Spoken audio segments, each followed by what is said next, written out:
Hey, it's day 197 of Hey, what are you doing today?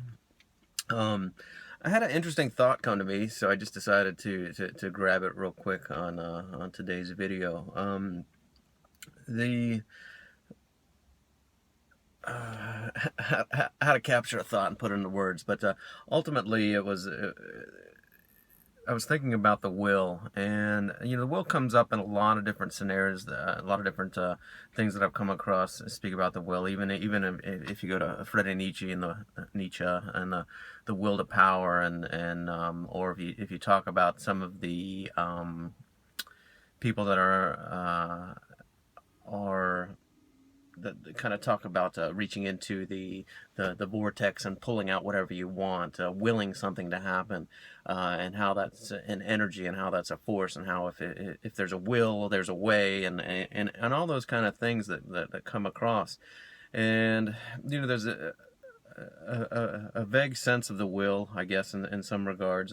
Speaking for me, there's a vague sense of the will, but not something tangible, not something visual, not something I can put my hands on. It's the concept is all.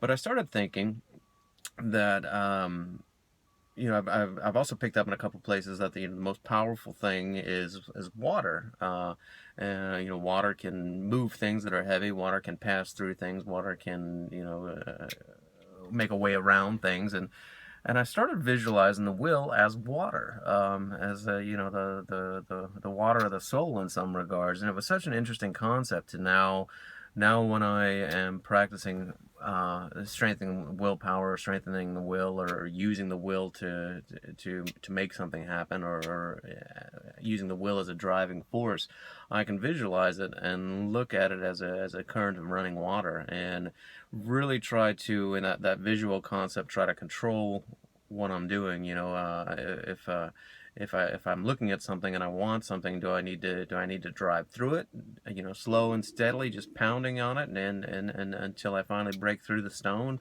and come out the other side? Do I need to find a way around it? How do I need to control the will? How do I need to control that water of the soul, in order to get to the result that I want? You know, I guess in some regards, the you can even take the will and you can boil it and make it super hot and super powerful, or you can freeze it and make it super hard and super strong and unbreakable. So it's such an interesting, what's the word, metaphor. I don't know if that's the right word for this situation, but just to give it that one little connotation, that the will is water, and to visually think about it in that term, and think about the way water functions. And it's funny because a lot of this comes back to one of my original notes, which was just pay attention to nature, see how nature works, see how nature functions, learn from that.